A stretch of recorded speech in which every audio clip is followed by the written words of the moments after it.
Para nabi diutus oleh Allah Subhanahu wa Ta'ala untuk membimbing umat manusia yang tersesat. Namun, kehadiran para nabi di tengah umatnya tidak terbatas pada manusia semata. Beberapa kali para nabiullah itu berhubungan dengan beberapa jenis hewan sebagai media penghantar dakwah. Kehadiran hewan dalam kisah para nabi bahkan menjadi sebuah ciri khas kenabian yang disebut dengan mukjizat. Dalam perspektif duniawi yang mengandalkan rasionalitas, mukjizat adalah salah satu hal yang dianggap irasional. Namun, sadarkah kita keimanan sejatinya memiliki dua landasan, yaitu yakin dan percaya? Keyakinan kita akan kebenaran mukjizat dibutuhkan untuk mengetahui hakikat kenabian. Meyakini bahwa para nabi adalah utusan Allah yang memiliki kelebihan dibandingkan manusia lainnya akan membawa kita mempercayai kebenaran risalah yang dibawanya. Masih ingat dengan unta Rasulullah bernama Qaswa? Unta inilah penuntun Nabi ketika memilih tempat yang akan ditinggali beliau selama di Madinah. Unta inilah yang lebih memilih dua yatim Sahal dan Suhail bin Amr daripada rumah pembesar-pembesar Yasrib untuk baginda Rasul. Dari unta inilah kita bisa mengambil hikmah bahwa anak yatim masih lebih berharga dari para pemilik harta dunia dan isinya yang sehari-hari kita mengabdi bekerja padanya.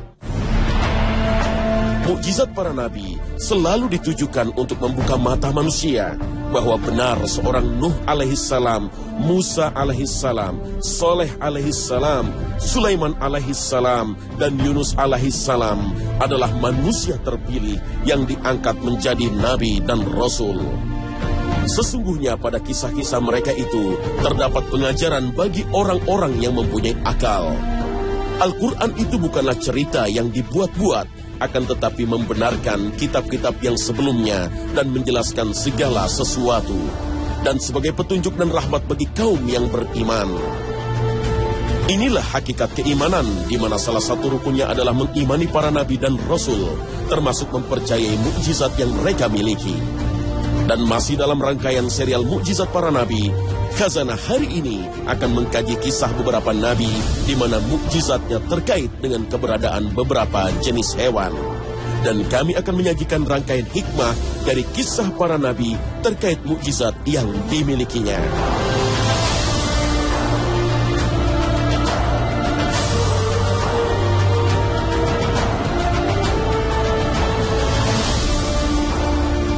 Assalamualaikum warahmatullahi wabarakatuh. Selamat pagi pemirsa Khazanah. Kami kembali hadir untuk mengudara dengan tujuan menjadi sarana penambah ilmu agama. Semoga rangkaian informasi yang kami sajikan bisa menebalkan keimanan Anda. Amin Allahumma amin. Dunia nampaknya sudah mendekati masa akhir. Kira-kira inilah pemikiran manusia ketika mengetahui berita tentang terjadinya sebuah bencana alam. Gunung meletus, topan dahsyat dan banjir bandang yang seolah datang silih berganti di seantero penjuru dunia. Salah satu bencana besar yang mulai dikhawatirkan umat manusia adalah banjir bandang yang diramalkan akan menenggelamkan separuh wilayah permukaan bumi. Data ilmiah yang disajikan oleh Badan Aeronautika dan Antariksa Amerika Serikat NASA menunjukkan bahwa tiap tahun suhu bumi secara rata-rata meningkat 1,5 derajat Fahrenheit. Sehingga dalam kurun waktu 22 tahun ke depan, suhu permukaan bumi lebih panas 1 derajat Celcius dibandingkan saat ini.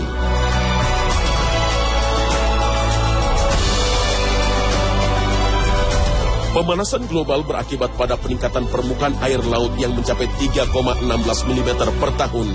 Peningkatan permukaan air laut inilah yang membawa sebuah ramalan bahwa di masa depan nanti beberapa daratan akan tenggelam. Berbicara mengenai daratan yang tenggelam, mengingatkan manusia pada Nabi Nuh alaihissalam. Kisah sang Nabi untuk meluruskan kesesatan kaumnya dari menyembah berhala Wat, Suwa, Yahuth, Ya'uq, dan Nasr diabadikan dalam surah Nuh yang merupakan surah ke-71 dan terdiri atas 28 ayat. Inna أرسلنا نوحا إلى قومه أن أنذر قومك من قبل أن يأتيهم عذاب أليم قال يا قوم إني لكم نذير مبين أن اعبدوا الله واتقوه وأطيعون. Namun usaha dakwah Nabi Nuh alaihissalam untuk meluruskan keimanan kaumnya harus berhadapan dengan kekerasan hati hingga sang Nabi berdoa, "Ya Tuhanku, janganlah engkau biarkan seorang pun di antara orang-orang kafir itu tinggal di atas bumi. Sesungguhnya jika engkau biarkan mereka tinggal, niscaya mereka akan menyesatkan hamba-hambamu, dan mereka tidak akan melahirkan selain anak yang berbuat maksiat, lagi sangat kafir. Ya Tuhanku, ampunilah aku, ibu bapakku, orang yang masuk ke rumahku dengan beriman, dan semua orang yang beriman laki-laki dan perempuan. Dan janganlah engkau tambahkan bagi orang-orang yang zalim itu selain kebinasaan."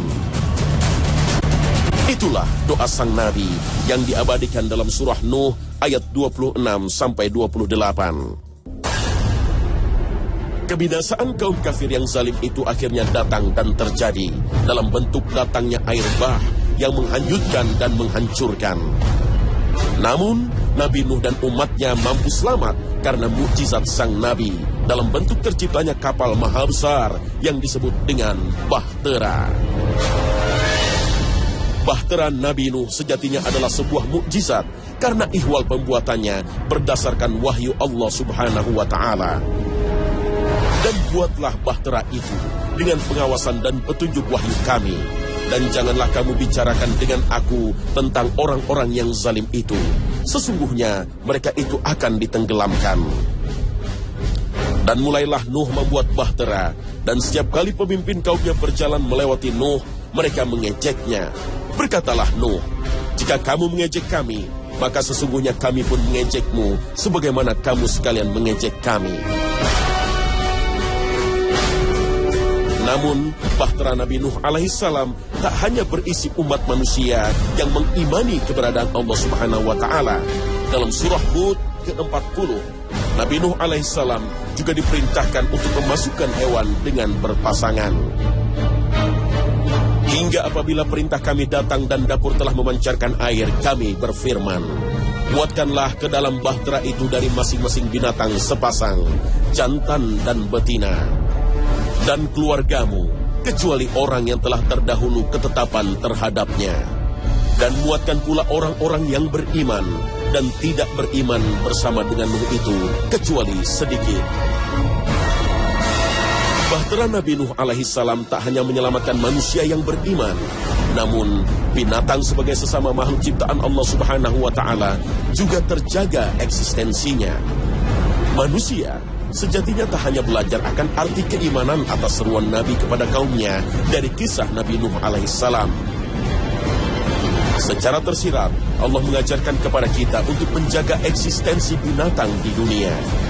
Binatang adalah salah satu isi bumi yang bisa dimanfaatkan manusia untuk menjalani kehidupan di dunia.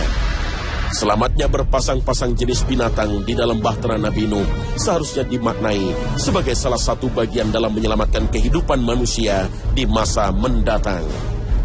Jika kapal Nabi Nuh alaihissalam hanya berisi umat manusia, mungkin kita tak akan pernah menjumpai berbagai jenis binatang yang hidup hingga di masa kini. Dan mungkin akan membuat hidup manusia menjadi tak semudah sekarang. Wallahu a'lam bis-shawab. Musa alaihissalam adalah salah satu nabi yang salah satu tugasnya adalah menyadarkan Fir'aun dari kesombongannya. Selain mengangkat diri sebagai Tuhan, Fir'aun juga menindas bangsa Yahudi yang mendiami wilayah Mesir. Masa kecil Nabi Musa alaihissalam sejatinya berada di dalam lingkungan istana. Hal ini tak lepas dari takdir yang akhirnya membawa Siti Aisyah, istri Fir'aun, menemukan bayi Nabi Musa alaihissalam yang dihanyutkan di sungai Nil.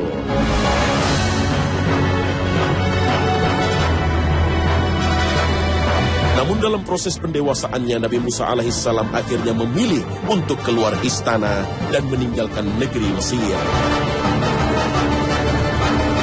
Dan pada akhirnya bertemu dan kemudian tinggal bersama dengan Nabi Syuaib. Ketika Nabi Musa alaihissalam menerima wahyu, maka tujuan dakwahnya adalah menyadarkan Fir'aun dari kesombongannya.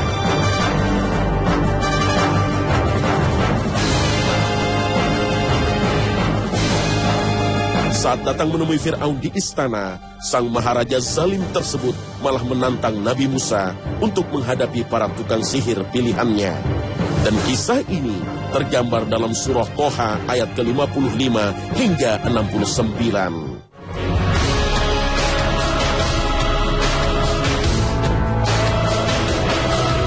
Ketika berhadapan dengan Fir'aun inilah Allah Subhanahu wa Ta'ala memberikan mukjizat kepada Nabi Musa alaihissalam. Saat mengetahui bahwa para tukang sihir Fir'aun mampu mengubah seutas tali menjadi ular, maka Allah Subhanahu wa Ta'ala mewahyukan Nabi Musa untuk melemparkan tongkatnya. Dan lemparkanlah apa yang ada di tangan kananmu, niscaya ia akan menelan apa yang mereka perbuat. Sesungguhnya apa yang mereka perbuat itu adalah tipu daya tukang sihir belaka, dan tidak akan menang tukang sihir itu dari mana saja ia datang. Dan benar saja, tongkat Nabi Musa berubah menjadi ular dan membinasakan seluruh tipu daya para penyihir Fir'aun. Pada akhirnya, mukjizat Nabi Musa alaihissalam tersebut membuat penyihir bertobat dan mempercayai bahwa Allah Subhanahu wa Ta'ala adalah Rabb yang Maha Agung lagi Maha Kuasa. فَأُلْقِيَ السَّحَرَةُ سُجَّدًا قَالُوا آمَنَّا بِرَبِّ هَارُونَ وَمُوسَى. Lalu tukang-tukang sihir itu tersungkur dengan bersujud seraya berkata, kami telah percaya kepada Tuhan Harun dan Musa. Kisah Nabi Musa seharusnya menyadarkan kita akan arti keberanian dalam memperjuangkan kebenaran. Berani karena benar yang tak surut oleh kekuasaan dan ancaman. Nabi Musa alaihissalam bersama Nabi Harun alaihissalam berani memasuki istana Fir'aun dan berdakwah langsung kepada sang maharaja yang zalim. Meski di awal sempat dihinggapi rasa ragu karena melihat kemampuan para penyihir Fir'aun, Nabi Musa alaihissalam berserah atas kuasa Allah padanya. Dan akhirnya mukjizatnya itulah yang menyebabkan para penyihir itu bertobat. Dalam hidup di masa kini, kita memang manusia biasa yang tentunya tak berhak meminta mukjizat pada Allah ketika dihadapkan masalah dan musibah. Tetapi ingatlah, manusia biasa seperti diri kita ini memiliki sebuah doa yang menjadi ujung atas sebuah usaha. Kita memang tak punya tongkat yang bisa berubah menjadi ular dan membuka pintu keberhasilan sebuah tujuan perjuangan seperti layaknya Nabi Musa. Namun ingatlah, Allah telah menjanjikan sebuah kemudahan ketika menghadapi kesulitan. Fa inna ma'al usri yusran, inna ma'al usri yusra. Karena sesungguhnya sesudah kesulitan ada kemudahan. Sesungguhnya kesulitan itu ada kemudahan.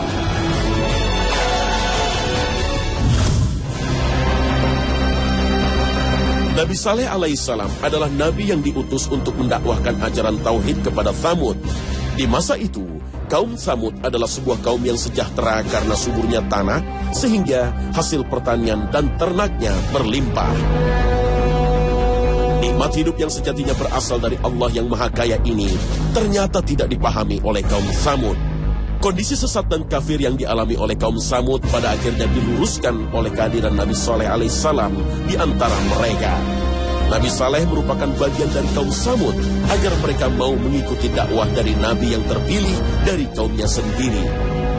Kesombongan kaum Tsamud pada akhirnya membuat mereka sangsi atas kesucian risalah Nabi Saleh alaihissalam. mendapatkan tantangan dan penolakan dari kaumnya yang sesat, maka Nabi Saleh alaihissalam memohon agar Allah memberinya sebuah mukjizat demi meyakinkan mereka atas kebenaran ajaran tauhidnya. Dan benar saja, Allah yang Maha Pengasih lagi penyayang memberikan mukjizat kepada Nabi Saleh alaihissalam berupa kelahiran unta betina yang lahir dari sebuah batu. Peristiwa ini telah tersurat dalam surat Al-A'raf ayat ke-73. Dan kami telah mengutus kepada kaum Samud saudara mereka Soleh. Ia berkata, "Hai kaumku, sembahlah Allah, sekali-kali tidak ada Tuhan bagimu selainnya. Sesungguhnya telah datang bukti yang nyata kepadamu dari Tuhanmu. Unta betina Allah ini menjadi tanda bagimu, maka biarkanlah dia makan di bumi Allah, dan janganlah kamu mengganggunya dengan gangguan apapun, yang karenanya kamu akan ditimpa siksaan yang pedih."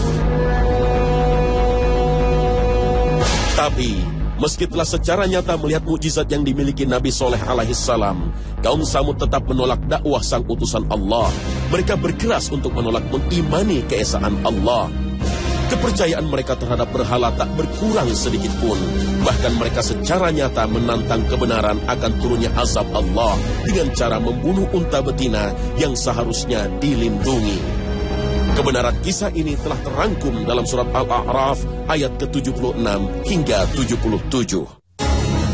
Orang-orang yang menyombongkan diri berkata, "Sesungguhnya kami adalah orang yang tidak percaya kepada apa yang kamu imani itu." Kemudian mereka sembelih unta betina itu, dan mereka berlaku angkuh terhadap perintah Tuhan. Dan mereka berkata, "Hai Saleh, datangkanlah apa yang kamu ancamkan itu kepada kami, jika betul kamu termasuk orang-orang yang diutus Allah." Perilaku kaum Samud ini pada akhirnya menjadi jalan sesat yang membinasakan mereka sendiri. Nikmat duniawi yang mereka raih ternyata menjadi penutup pintu hati atas keesaan dan kesucian Allah, Rabb yang Maha Kaya. Kedatangan Nabi dengan kebenaran risalah dan ajaran serta mukjizat yang melekat padanya hanya membuat sebagian kecil di antara kaum Samud bertobat dan mengucap La ilaha illallah. Pelajaran dan hikmah yang bisa diambil dari kisah ini adalah kesombongan merupakan salah satu pintu masuk pengingkaran terhadap kuasa Allah Subhanahu wa Ta'ala. Ingkarnya sebuah kaum terhadap Allah sejatinya terus terjadi hingga saat ini. Salah satu bukti pengingkaran terhadap tatanan hidup dan berkehidupan adalah sekulerisme yang menjangkiti pola pikir manusia modern. Sekulerisme sejatinya merupakan sebuah pemikiran yang menjauhkan agama sebagai penuntun kehidupan manusia sebagai makhluk sosial. Hingga hari akhir nanti, tidak akan ada lagi nabi dan rasul yang diutus oleh Allah Subhanahu wa Ta'ala, dan Rasulullah sallallahu alaihi wasallam adalah nabi penutup dan menjadi nabi bagi seluruh umat manusia. Belajar dari kisah kaum Samud yang ingkar kepada risalah Nabi Saleh alaihissalam harusnya menunjukkan kita akan kepastian nasib manusia yang mengingkari risalah yang dibawa oleh nabinya. Semoga saja kita termasuk orang-orang yang selamat karena termasuk ke dalam kaum muslim yang menjadikan Al-Quran sebagai penuntun sejati dalam hidup dan berkehidupan. Amin. Allahumma amin.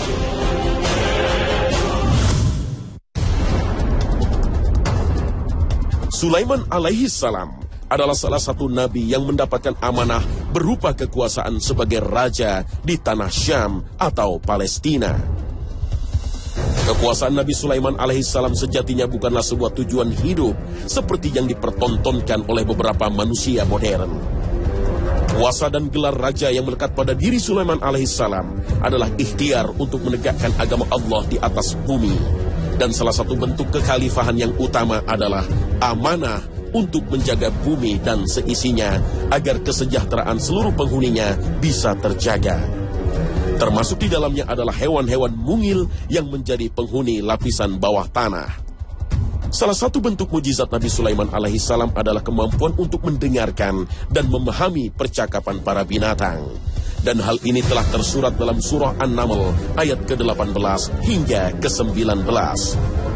Hingga apabila mereka sampai di lembah semut, berkatalah seekor semut, "Hai semut-semut, masuklah ke dalam sarang-sarangmu, agar kamu tidak diinjak oleh Sulaiman dan tentaranya, sedangkan mereka tidak menyadari." Maka dia tersenyum dengan tertawa karena mendengarkan perkataan semut itu. Dan dia berdoa, "Ya Tuhanku, berilah aku ilham untuk tetap mensyukuri nikmat-Mu yang telah Engkau anugerahkan kepadaku dan kepada dua orang ibu bapakku, dan untuk mengerjakan amal soleh yang Engkau ridhoi. Dan masukkanlah aku dengan rahmat-Mu ke dalam golongan hamba-hamba-Mu yang soleh." Memahami kisah Nabi Sulaiman seharusnya mampu menyempurnakan pemahaman atas sifat kekhalifahan yang menjadi fitrah manusia. Kekhalifahan adalah sebuah bentuk kesempurnaan dari Allah Subhanahu wa Ta'ala kepada manusia. Dan ada kalanya kekhalifahan tersebut dalam bentuk amanah atas sebuah kepemimpinan. Belajar dari kisah Nabi Sulaiman alaihissalam seharusnya membawa kita pada satu hal, yaitu janganlah pernah menyakiti makhluk yang tak berdaya dan memiliki posisi lemah.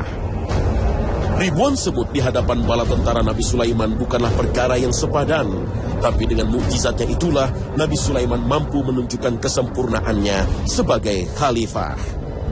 Dengan cara melindungi yang lemah, jabatan dan kekuasaan seringkali membuat manusia menjadi dikdaya dan menjadi lupa akan kelemahannya. Namun, janganlah ingkar atas sebuah kepemimpinan, karena sejatinya amanah itu akan menjadi rahmat ketika yang mengembanya mampu melindungi dan mensejahterakan semuanya, terutama yang berada di posisi yang lemah, layaknya perlindungan Nabi Sulaiman alaihissalam terhadap kawanan semut.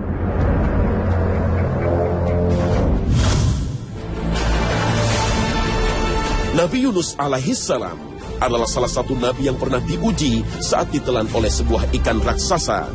Surah Al-Anbiya ayat ke-87 hingga 88 secara tersirat menceritakan kisah Nabi Yunus alaihissalam.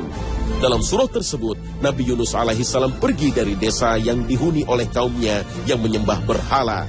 Padahal belum ada wahyu yang menyerukan kepada Nabi Yunus alaihissalam untuk meninggalkan kaumnya. Namun dalam keadaan marah, Nabi Yunus alaihissalam memberanikan diri untuk meninggalkan kaumnya dan bepergian dengan menggunakan kapal.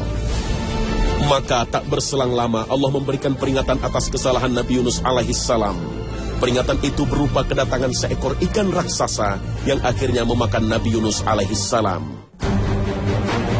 Namun atas kuasa Allah Subhanahu wa Ta'ala, tubuh Nabi Yunus tidak terluka dan terkoyak oleh gigitan ikan raksasa.